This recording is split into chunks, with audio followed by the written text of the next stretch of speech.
राधे कृष्णा दोस्तों, बड़ों को प्रणाम और छोटे भाई बहनों को है ढेर सारा प्यार और आशीर्वाद। तो स्वागत है एक बार फिर से आप सभी का मेरे यूट्यूब चैनल पर। तो चलिए दोस्तों, आज की व्लॉगिंग की स्टार्टिंग दोपहरी 12:30 बजे से हो रही है। थोड़ा मैं आज ही अभी व्लॉग लेट डाल रही हूँ क्योंकि स्वास्थ्य ठीक नहीं था। तो अभी यहाँ पर देख सकते हो आप, फूलों की बरसात हो रखी है, यानी कि स्वागत हो चुका है भव्य। तो मैं आपको बता देती हूँ, मैं जा रही हूँ अभी पौड़ी के ऑडिटोरियम ऑडिटोरियम पर, और आज वहाँ पर बहुत ही सुंदर एक मोटिवेशनल स्पीच देने के लिए बाहर से आ रखे हैं। तो चलिए, अब मैं भी वहीं चल रही हूँ और आप भी मेरे साथ व्लॉग में कंटिन्यू बने रहना। और मुझे ये कार्यक्रम के बारे में पता नहीं चलता क्योंकि यहाँ पर आने के लिए भी मुझे स्पेशल निमंत्रण मिल रखा था। तो जिन्होंने मुझे यहाँ पर बुलाया उनके अभी दिल से धन्यवाद करती हूँ। उनकी वजह से यहाँ पर आने का सौभाग्य प्राप्त हुआ मुझे। सबसे पहले जैसे ही मैं यहाँ पर पहुँचती हूँ तो यहाँ पर क्या देखती हूँ कि 2 लड़कियों के द्वारा स्वागत गीत में बहुत ही सुंदर प्यारा सा नृत्य यहाँ पर किया जा रहा था, जो देखकर मुझे बहुत ज़्यादा अच्छा लगा।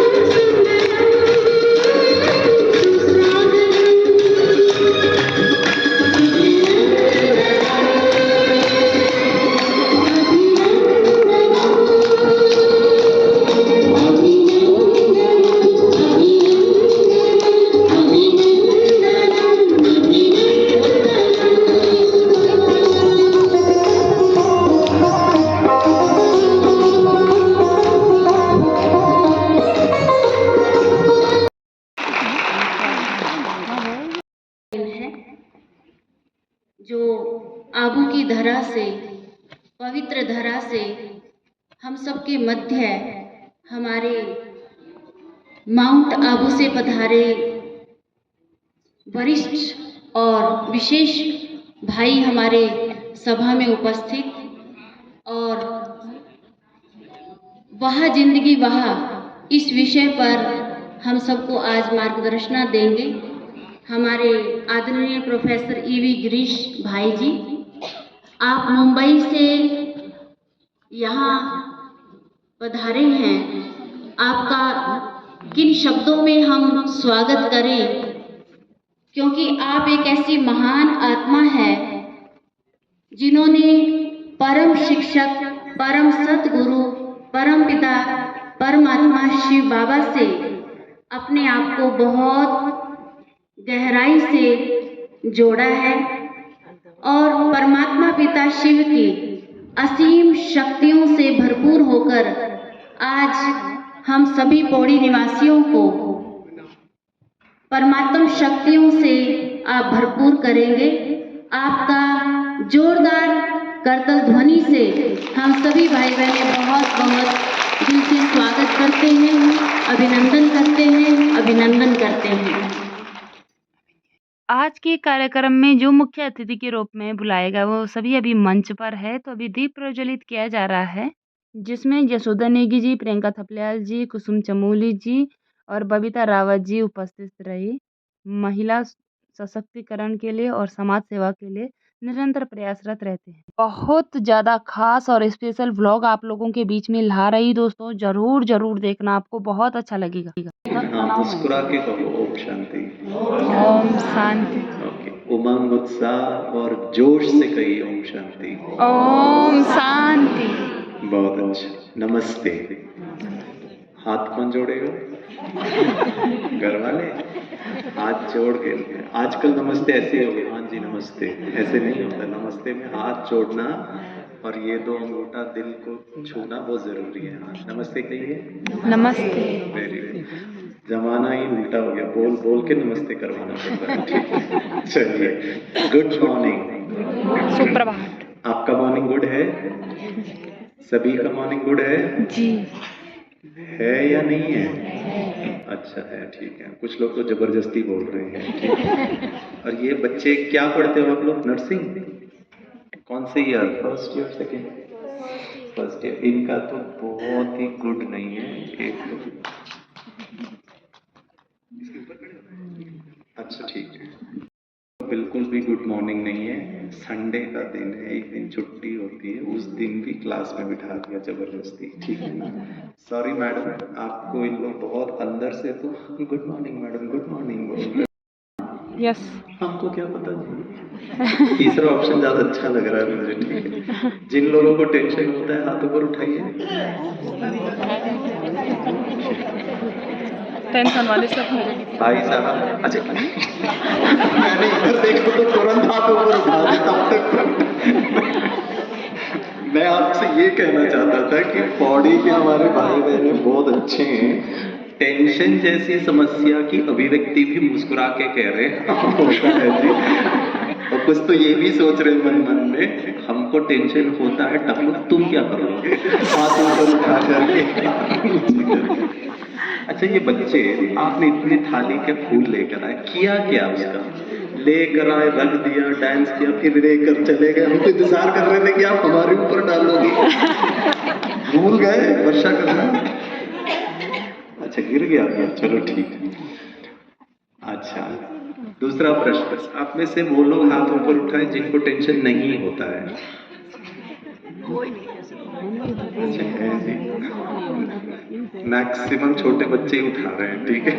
अच्छा आप भी उठाते हैं, ठीक है। जब मैं ये दूसरा प्रश्न पूछता हूँ ना, वो लोग हाथ ऊपर उठाओ जिनको टेंशन नहीं होता है, तो मैंने देखा है सब लोग, मैक्सिमम लोग ना आजू बाजू देखते हैं, कौन है कौन है? ये कैसे बच गई, हमारे यहाँ जान जा रही है और इनको टेंशन ही नहीं होता है। बड़ा दुख की अब अनुभूति होती है कि ये कैसे सुखी बैठे हुए, हमको तो मिनट मिनट में टेंशन। तो एक बार एक भाई साहब ने बहुत अच्छा जवाब दिया दूसरे कैटेगरी के लोगों के लिए। उन्होंने कहा कि दूसरे कैटेगरी के लोग वो लोग होते हैं जो टेंशन लेते नहीं है, देते। आपको कैसे पता चला? ये माता ही बोल रही है, देते। वो ठीक है, डायलॉग जिनको टेंशन होता है, दूसरे जो टेंशन देते हैं। सासू माँ लोग ज्यादा लग रहे हैं यहाँ पर, ठीक है। बुरा मत मानिए सासू माओ को, ठीक है, जी, जी। बहुत आदर से कह रहा हूँ। तीसरा कैटेगरी, ठीक है, सुनकर हाथ ऊपर उठाना। वो लोग कृपया हाथ ऊपर उठाएं जिन्होंने अभी तक हाथ नहीं ऊपर उठाया, और बताइए आप कौन से कैटेगरी में आते हैं। क्योंकि जब मैंने पूछा टेंशन होता है तो भी ऐसे ही बैठे थे, फिर मैंने पूछा जिनको टेंशन नहीं होता वो, तो भी ऐसे ही बैठे। तो ये तीसरा कैटेगरी कौन सा है? एक बार मैं भारतीय सेना का कार्यक्रम कर रहा था, तो उनके सीओ साहब बैठे हुए थे, उच्च अधिकारी बैठे हुए थे। उन्होंने कहा गिरीश जी मैं बताता हूँ ये तीसरा कैटेगरी कौन सा है, मैं तो पलटन का अधिकारी हूँ, मैं तो इनके रग रग से वाकिफ हूँ। मैंने को बताइए। उन्होंने कहा तीसरा कैटेगरी वो लोगों का है, वो महान लोग हैं जिनको हाथ ऊपर उठाने में टेंशन हो रहा है। क्यों जबरदस्ती परेशान कर रहे हो, ये तो टेंशन टेंशन टेंशन। ये कार्यक्रम सुनना, अटेंड करना, यहाँ बैठ करके इतना देर, उसी में कई लोगों को टेंशन हो रहा होगा। आप लोग के बारे में नहीं बात कर रहा हूँ मैं, तो आर्मी वालों के बारे में बात कर रहा हूँ। हम भी है। एक छोटा सा निवेदन है, ठीक है, करूँ निवेदन? थोड़ा मुस्कुरा करके बैठिए। आपको देख करके मुझे टेंशन हो रहा है। और मनुष्य आज मुस्कुराना भी भूल गया है, ठीक है ना? पता है 1 साल का बच्चा कितनी बार मुस्कुराता होगा? Nurses, can you guess? There's a proper medical research done in America, and उन्होंने पता लगाने का प्रयास किया, 1 साल की उम्र का बच्चा, अभी चलना भी नहीं जानता है, वो 24 घंटे में कितनी बार मुस्कुराता होगा? संख्या बताइए, अंदाजन बताइए। 1, 10, 20, 25, 30, गिनती अंदाजा नहीं, बताइए। गिनती नहीं, गिनती नहीं कर सकते? हंसते रहते। आपको गिनती नहीं आती है या फिर गिनती कर नहीं सकते? बता दिया मुझे, थोड़ा ज्यादा बढ़िया। एक बार मैं ऐसे ही पूछ रहा था जबरदस्ती, तो एक भाई साहब ने कहा 1000 बार। मैंने कहा पूरे बिल्डिंग का बच्चों का बता रहे हो या एक का बता रहे हो? सीधे 100 से उन्होंने 1000 पे लेके चले गए। आपको मैं बताता हूँ, रिसर्च ये कहता है एक दिन में 1 साल से का उम्र का बच्चा लगभग 300 बार मुस्कुराता है। अब प्रश्न ये है, जिंदगी की बात पूछ रहा हूं, वो छोटू बेबी को जिंदगी का ABCD नहीं पता, उसको ये नहीं पता भविष्य कैसा है, उसका जन्म अमीर परिवार में हुआ, नाट्य परिवार में हुआ, पढ़े लिखे परिवार में, विद्वत लोगों के बीच में उसका जन्म हुआ, या गरीब खानदान में अमेरिका में जन्म हुआ है, भारत में जन्म हुआ है, हिंदू परिवार में, मुस्लिम, कुछ नहीं पता, माता पिता संस्कारी है नहीं है, कुछ नो आइडिया, जीरो, फिर भी वो छोटू 300 बार मुस्कुराता है। ये है नेचुरल, स्वाभाविक मुस्कुराता है। भाइयों और बहनों, हमारी संख्या कितनी होनी चाहिए 24 घंटे में मुस्कुरा? कम से कम 300 से तो ज्यादा होनी चाहिए। हमारे पास कितने कारण हैं मुस्कुराने के, और वो हम इसीलिए नहीं मुस्कुरा पाते क्योंकि जिंदगी ही हमको तनाव दे रहा है। वो वाह वाह वाली तो है ही नहीं है बात। मेरा 50 साल की उम्र है, किस्मत इतनी अच्छी है, अनेक बार एक्सीडेंट हुए हैं, मरते मरते बचा हूं, लेकिन किस्मत का खेल देखिए, एक हड्डी नहीं टूटी आज तक। मुस्कुरा सकता हूं, लेकिन पता है रोता रहता हूं क्योंकि टॉप फ्लोर खाली है। अब माताएं मुस्कुरा रही है, इतना देर से मैं बोल रहा था मुस्कुराने के लिए, कभी नहीं मुस्कुरा। अरे जो है उसको लेके हम नहीं वहां जिंदगी बात कर रहे, जो अभाव है उसको लेके। ये जो अभाव को हम चिंतन कर रहे, अभाव को देख रहे, वो छोटू नहीं देख रहा है। तो हमारे जीवन में हम पढ़े लिखे हो गए, उम्र बढ़ गई, जीवन का बहुत ज्यादा अनुभव हो गया, लेकिन कहां अनुभव किया? उल्टी चीज देखने में, गलतियां देखने में, कमी पेशी देखने में। जो अच्छाइयां हैं उसके प्रति हमारा दृष्टिकोण नहीं है। उदाहरण देता हूं, वाह जिंदगी वाह इसीलिए नहीं हो रहा है क्योंकि एक बार एक व्यक्ति था, उसको पढ़ना नहीं आ रहा था, कहीं भी देखता था उसको अक्षर स्पष्ट नहीं दिख रहा था, वो पढ़ नहीं पा रहा था।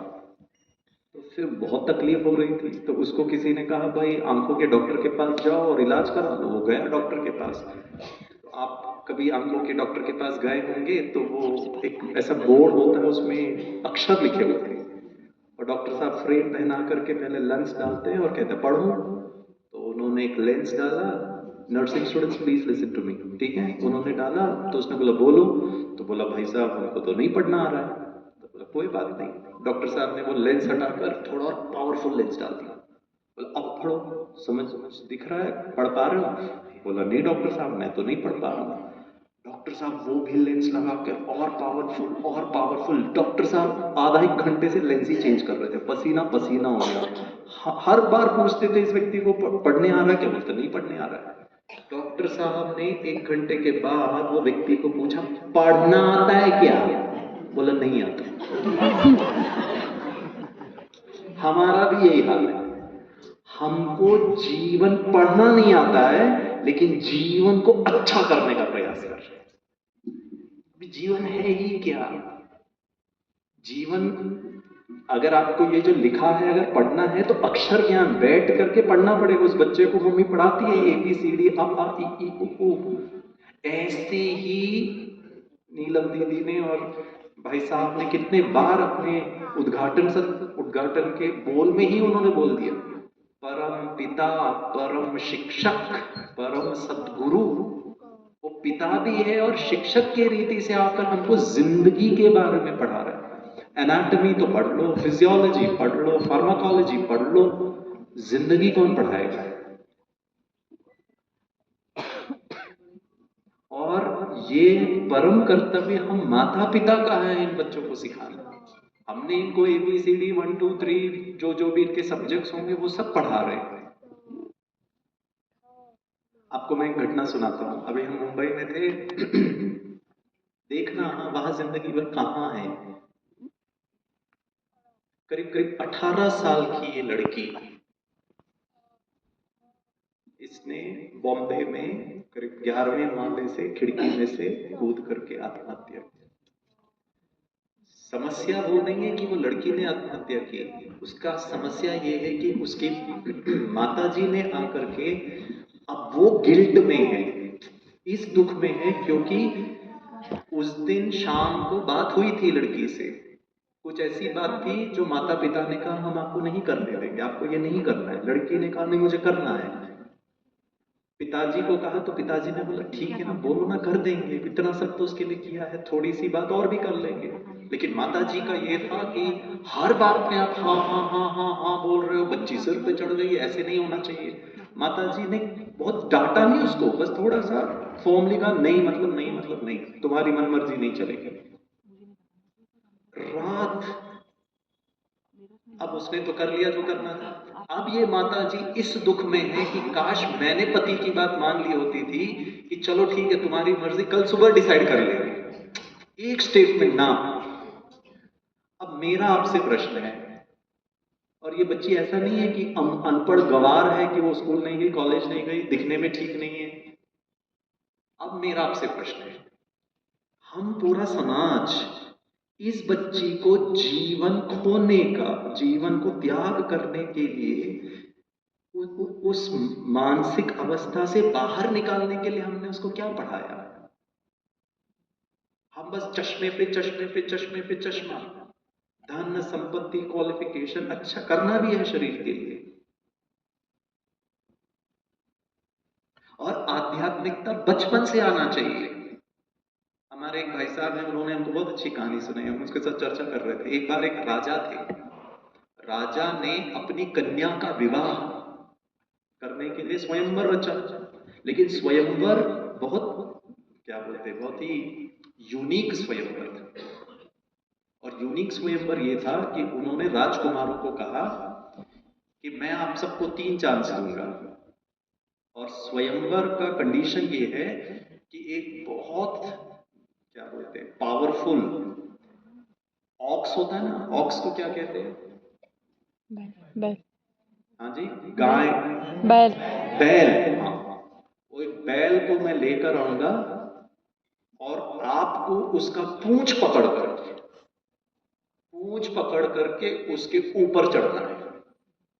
जो व्यक्ति ये कर पाएगा, मेरी सुंदर कन्या का विवाह मैं उसके साथ अभी कर दूंगा। कई लोगों ने सोचा ये कौन सी बड़ी बात है, सब राजकुमार थोड़े हट्टे कट्टे और पावरफुल भी थे। तो पहला जो बैल आया ना, वो इतना बड़ा बलशाली, इतने बड़े बड़े उसके सींग, उसको देख के सब राजकुमार घबरा गए, बोले रहने दे भैया, जान गंवाना से तो अच्छा है कि शादी नहीं करेंगे, ये तो जान ही चली जाएगी हमारी। तो पहला वो बैल आया, वो तो चला गया। दूसरा चांस भी था। दूसरा जो बैल आया वो भी वैसा ही पावरफुल था, उसको भी कोई चढ़ नहीं पाया।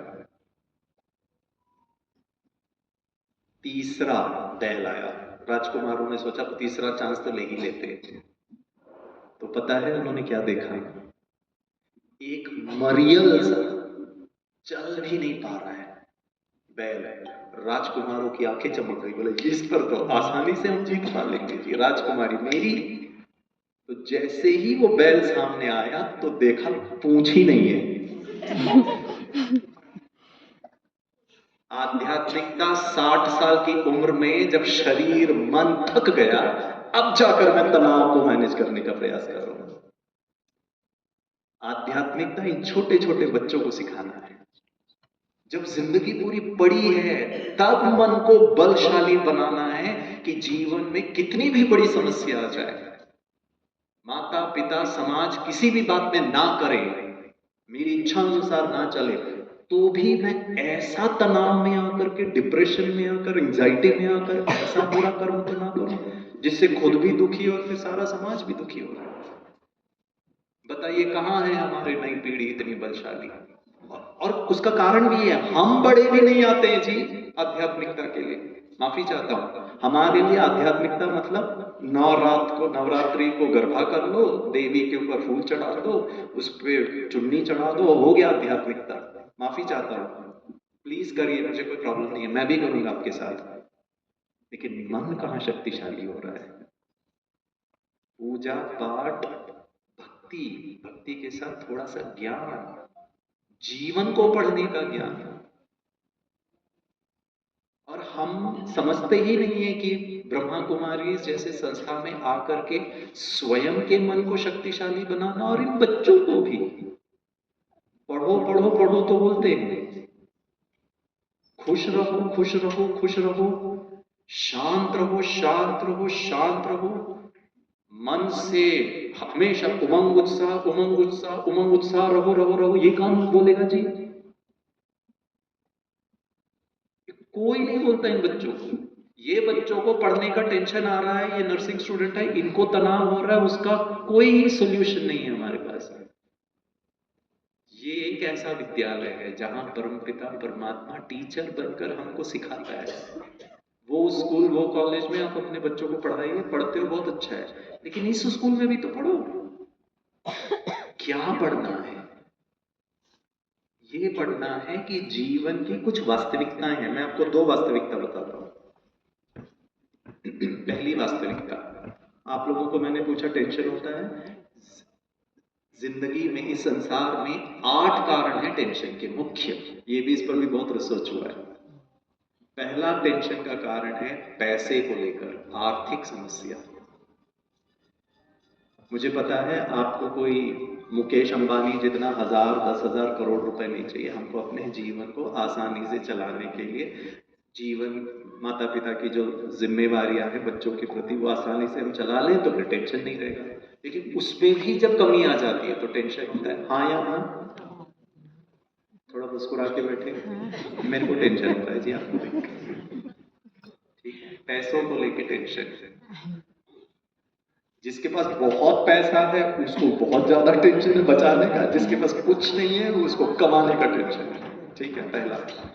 दूसरा कारण टेंशन का, ये बहुत दुख की बात है, और दूसरा टेंशन का मुख्य कारण है हमारे आपसी संबंध, रिलेशनशिप।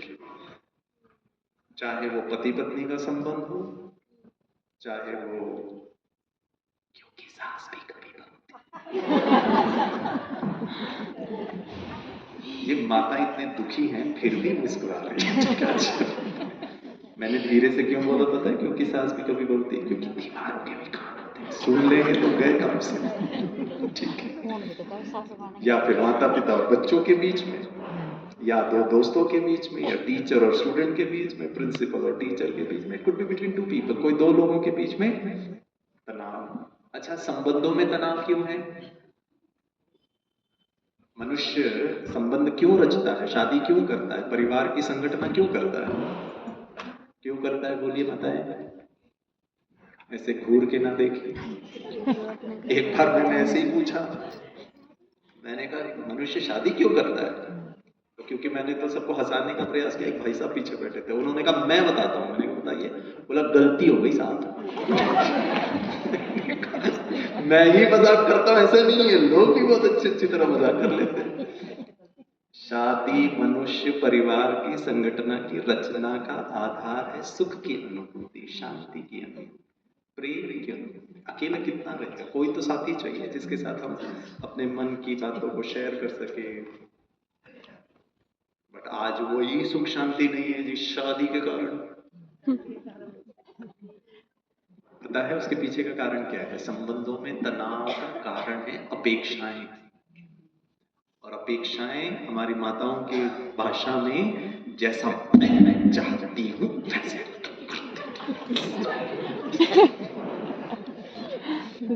ये हमारे पति देवों के चेहरे में ना 12 बजे बिल्कुल सही सही कह रहे हो सर, हम इतने दुखी हैं हमारे।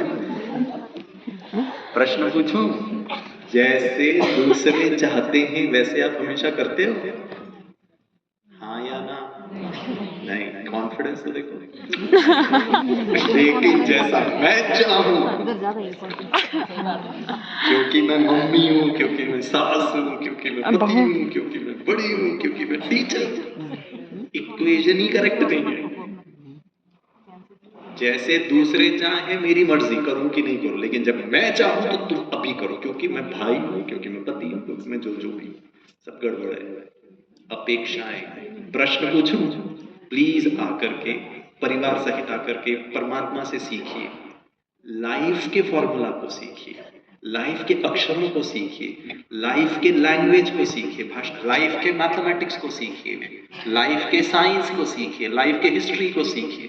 फ्री में हमारे आदरणीय भाई साहब बैठे, दीदियां हैं, आपको 1 रुपया नहीं खर्चा करना है। वहां सब स्कूल में जाइए, बहुत सारा फीस है, यहाँ 1 रुपया नहीं खर्चा। थोड़ा सा वक्त, थोड़ा सा इच्छा कि भविष्य हमारा बाबा, वो करने के लिए आपको थोड़ा सा करना पड़ेगा। अपेक्षाएं कहां से आई जी? उदाहरण देता हूं, थोड़ा सोच समझना और हंसना अपने ऊपर। कहा हम जिंदगी जी रहे हैं और होना क्या चाहिए और हो क्या गया। मैं शादी के मंडप में मंगलसूत्र बांध रहा हूं लड़की के गले में, और फिर 7 फेरे लेते समय पंडित जी ने, अभी हुए नहीं फेरे, पंडित जी ने पीछे से बंदूक निकाली। माता जी, लाल और हरा के अलावा एक साइलेंट बटन भी है, आजू बाजू को बच्चों को दे दीजिए ताकि वो साइलेंट कर दें आपको, ठीक है ना। माताएं बहुत स्मार्ट होती हैं, उनको 2 बटन ही पता है, बाकी साइलेंट वायलेंट हमको बजेगा लाल दबाएगा, बजेगा लाल दबाएगा, बजेगा लाल दबाएगा। फोन साइलेंट कर। और माता जी ने पता क्या, स्विच ही ऑफ कर दिया, खत्म कर दो। मेरी माता इतनी भोली भाली है ना, मुझे बहुत अच्छा लगता है, ठीक है। तो मैं 7 फेरे ले रहा हूं, पंडित जी ने पीछे से बंदूक निकाला। मैंने कहा ये कैसा पंडित जी है, बंदूक भी साथ। इंस्पेक्टर साहब बुरा मत मानिएगा, ठीक है, just an example. He took a revolver. पता है क्या कहा? मेरे कनपट्टी पे रखा और कहा, शादी के बाद इमीडिएटली अगर तूने अपने धर्म पत्नी के साथ अपेक्षाएं नहीं जागृत की तो गोली से उड़ा दूंगा। प्रश्न पूछूं, कोई जबरदस्ती है क्या अपेक्षाएं करना? बच्चों से अपेक्षा करो, सासू मां से अपेक्षा करो, पति से अपेक्षा करो, टीचर से अपेक्षा करो, खुद से अपेक्षा करो। कोई फोर्सफुल है क्या? अपेक्षा किए बगैर हार्ट अटैक आ जाएगा क्या? अपेक्षा नहीं करेंगे तो क्या कैंसर हो जाएगा? ये अपेक्षाएं आई कहां से? यही वो वाह जिंदगी वाह को बिगाड़ रहा है। वाह तो कहीं दूर दूर तक नहीं है। और कहां से आपके जीवन में, कहां से गिरीश के मन में, कहां से मेरे चित्त में अपेक्षाएं आ रही है? कोई जबरदस्ती तो नहीं किया ना। बच्चा पैदा करने के बाद क्या माता जी उसको बोल रही अपेक्षा कर? बट आप सीख कैसे रहे हैं? क्योंकि समाज ही ऐसा है। और वो समाज का परिवर्तन करने के लिए जीवन को सीखना पड़ेगा। सीखने के लिए थोड़ा सा वक्त देना पड़ेगा। टेंशन का तीसरा कारण है स्वास्थ्य। घर में किसी का कोई बीमारी हो जाए तो हम थोड़ी ना खुश रहेंगे, हम भी दुखी हो जाएंगे। That's okay. टेंशन का चौथा कारण कार्य। बच्चों के लिए पढ़ना, आपके लिए बिजनेस करना, ऑफिस जाना, जो भी पुलिस के जो भी आपकी रिस्पॉन्सिबिलिटी होती है। क्योंकि हमारे सुरक्षा प्रभाग के लोग बैठे, इसीलिए इनका एक उदाहरण दे देता हूँ, ठीक है, प्लीज बुरा मत मानिए। हमारे पुलिस विभाग में या सुरक्षा प्रभाग में, आर्मी कहो, नेवी कहो, एयरफोर्स कहो, पता है उनमें एक तनाव का कारण क्या है? छुट्टी नहीं मिलती है। उनके चेहरा खिल गया बोल रहे हैं, टकलू तू है बड़ा समझदार, सही दिल पर, मतलब छुट्टी मिलती है। हमको हमारे अनुसार नहीं देते साहब, आप अपने अनुसार देते हो छुट्टी। प्लीज बुरा मत मानिए। तो मैं जिस कंपनी में काम करता था ना बॉम्बे में, वो भी ऐसे ही थे, छुट्टी नहीं देते थे। तो एक दिन, और वो जो हमारे जो बड़े साहब थे ना, पता नहीं उनको क्या वरदान प्राप्त था, उनको ना सींग लगा हुआ था, ब्लूटूथ एंटीना। उनको 2 किलोमीटर दूर से भनक पड़ जाता था गिरीश छुट्टी मांगने आ रहा है। पता नहीं कैसे पता चलता था। वो 2 किलोमीटर दूर से आदेश जारी कर देते, रुक, पीछे मुड़, तेज चल, इधर नहीं आने का, क्योंकि छुट्टी नहीं। यहाँ बंदोबस्त है, वहां ये करना, यहाँ करना है, हाथ में लोग 10 हैं, काम 20 का है। गिरीश तुम छुट्टी ऐसे मांगते, छुट्टी शब्द नहीं आना चाहिए संकल्प में। You are dedication, sincerity, efficiency. मैंने कहा सर छुट्टी नहीं दीजिए, कम से कम मेरा दुख तो सुन लो। क्या बात है? किसने कहा सही बात है? अब इनका कंफर्मेशन चाहिए मुझे, सही बात है। आता है मुझे, सही बात है। तो साहब ने कहा आ जाओ गिरीश। मैंने कहा सर बहुत तकलीफ है, 2000 किलोमीटर यहाँ बैठा हूँ, मेरी पत्नी का और मेरी सासू माँ का झगड़ा चल रहा है, और सासू माँ यहाँ से फोन करके कहती तुम्हारी पत्नी, तुम्हारी बीवी ऐसे कर रही है। माता जी, पत्नी यहाँ से फोन करके कहती तुम्हारी माता जी से, मैं क्या करूं बीच में? मैं बीच में सैंडविच हो रहा हूं। मैंने कहा तुम दोनों थोड़ा शांति धारण करो, समझौता साइन करो। उनका तो एक दूसरे को देखना पसंद नहीं करता। मेरा बच्चा है 10वीं में पढ़ रहा है, 24 घंटे में 25 घंटे मोबाइल देख रहा है। फिर पत्नी फोन करके तुम्हारा बेटा है सर, तुम्हारा। तो मैंने कहा तुम्हारा नहीं है क्या? मैं यहाँ क्या गुच्छर्रे उड़ा रहा हूँ और तुम लोगों के लिए कमा रहा हूँ।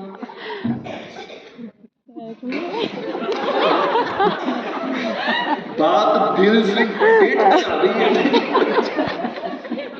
अरे बेचारा पति भी तो सुना। मैंने कहा आपको सिर्फ आपके परिवार का दुख, बड़े साहब को आपके पुलिस स्टेशन के जितने लोग हैं उतने परिवार का स्ट्रेस। हर एक की अपनी अपनी समस्या है। हमको सिर्फ अपना ही प्रॉब्लम दिख रहा है, बड़े साहब का नहीं दिख रहा है। हमको लगता है वो नहीं छुट्टी दे रहे, उनको ऊपर वालों से भी स्ट्रेस है, नीचे वालों का भी स्ट्रेस है। आप ऐसे बीच बीच में बोलते रहिए सही बात है, सही बात है, सही बात है। तो मैंने कहा सर रहने दीजिए, आप अपना दुख नहीं सुनाइए, मैं अपने दुख से इतना दुखी हूँ। अब आप तो सुन के तो फिर तो हार्ट अटैक आ जाएगा। रहने दीजिए सर, छुट्टी नहीं दीजिए, मैं चलता हूँ। मैंने कहा बहुत अच्छा गिरीश, तुम बहुत अक्लमंद हो, आगे भविष्य में बहुत ऊंचे जाओगे, बात इतना जल्दी समझ जाते हो। और रमेश बाबू की तबीयत खराब है, ये वाला फाइल बहुत इंपॉर्टेंट है, घर जाने के पहले ये भी कंप्लीट करके जाना। आज आया था छुट्टी मांगने, एक और एडिशनल काम मिल गया। कुछ बोल तो सकते थे। मैंने कहा जी सर, बिल्कुल सर, हाँ जी सर, जय हिंद सर, मिलते हैं सर। साहब ने काम दिया तो करना पड़ेगा। जैसे ही मैं उनके दफ्तर से बाहर निकला, आप लोग के बारे में नहीं कह रहा हूँ मैं, मेरे बारे में, सर के सामने तो यस सर, बिल्कुल सर, काम हो जाएगा सर, जाने से पहले कंप्लीट करके दे देगा सर। और जैसे ही मैं उनके कैबिन से बाहर निकला, कमरे से बाहर निकला,